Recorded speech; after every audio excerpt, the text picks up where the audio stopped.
میں ایک دفعہ امریکہ جا رہا تھا 7 مہینے کی جماعت میں، تو ہماری راستے میں ٹرانزٹ تھا ایک جگہ ایمسٹرڈیم پہ. تو وہاں وہ بار بار اعلان کرتی تھی ایک لڑکی، کیونکہ وہ بہت بڑا ایئرپورٹ ہے، چونکہ بہت ساری دنیا کی فلائٹیں وہاں آتی جاتی ہیں. تو وہ لڑکی بار بار اعلان کرتی تھی کہ یور اٹینشن پلیز. تھوڑی دیر میں آواز آتی تھی یور اٹینشن پلیز. ہم جو ٹرانزٹ میں تھے، آگے جانے والے تھے، وہ فوراً کان اس کی طرف کرتے تھے کہ میرا تو نہیں اعلان ہو گیا کہیں.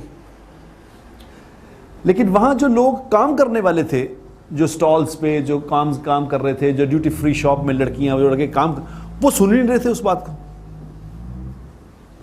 ان پہ وہ اعلان کوئی اثر نہیں کر رہا تھا، کیونکہ ان کو پتا ہم نے جانے نہیں، ہم کیوں سنے اس اعلان کو. وہ تو جانے والے سن رہے تھے کہ جو جانے والے تھے وہ فوراً کان اسے کرتے تھے کہ یور اٹینشن پلیز. تو اٹینشن ہو جاتے تھے کہ میری بات ہونے لگی. اس طرح میرے دوستو قرآن بھی بار بار اعلان کرتا ہے یور اٹینشن پلیز یا ایھا الذین آمنوا، اے لوگوں جو ایمان لائے ہو، سنو تمہارا اللہ تم سے کچھ کہتا ہے. جس اللہ نے تمہیں پیدا کیا ہے وہ تم سے مخاطب ہے. تمہارا مالک، تمہارا خالق، تمہارا پیدا کرنے والا، تمہیں پالنے والا، تمہاری ضرورتوں کو پورا کرنے والا، وہ تم سے مخاطب ہے. یہ قرآن میں جو جہاں آتا ہے نا کہ یا ایھا الذین آمنو، یہ وہی ہے یور اٹینشن پلیز. یہ سنو غور سے. اور قرآن میں یہ 89 دفعہ آیا ہے، 89 دفعہ براہ راست، اور 1 دفعہ انڈائریکٹ آیا ہے. 90 دفعہ اللہ نے اپنے بندوں کو خطاب کر کے کہا ہے کہ یور اٹینشن پلیز، سنو میری بات، تم سے میں کچھ بات کہنا چاہتا ہوں. اب اللہ کو جو جانتا ہوگا میرے دوستوں کہ اللہ کون ہے، وہ سنے گا کہ کیا کہہ رہے ہیں، کہ کیا ہو رہی ہے بات. وہ ایک دم کان اپنے کھڑے کر لیں گے، میرے اللہ مجھ سے بات کر رہے ہیں. اللہ کون ہے؟ جس کو اس کا ادراک ہوگا کہ اللہ کون ہے، وہ اللہ کی بات سن کے 1 انچ بھی آگے پیچھے نہیں ہوگا.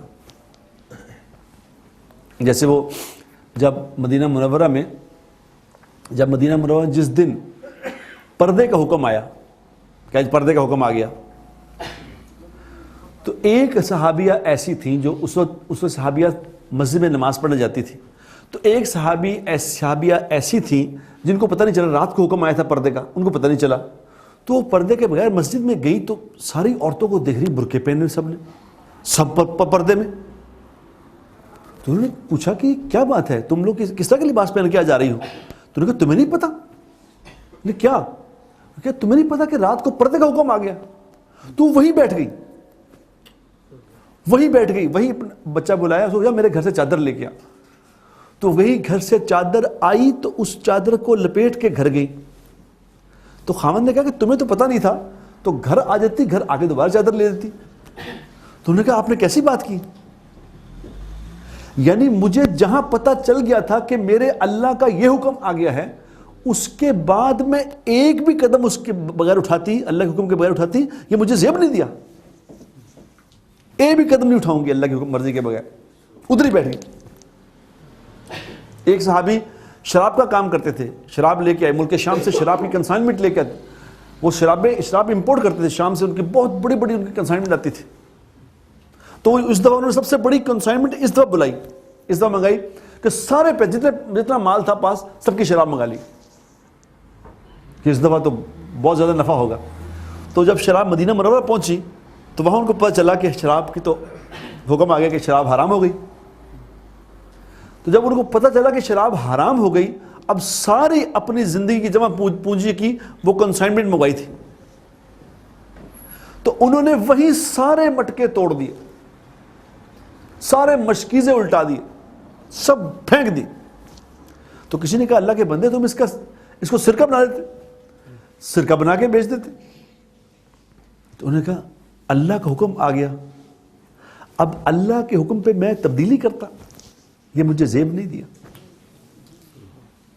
کیونکہ پالنے والی ذات اللہ کی ہے. جو اللہ کو جانتا ہے میرے دوستو وہ تو اللہ کی نافرمانی کا ایک قدم بھی نہیں اٹھائے گا، کیونکہ اس کو پتا کہ اللہ کون ہے.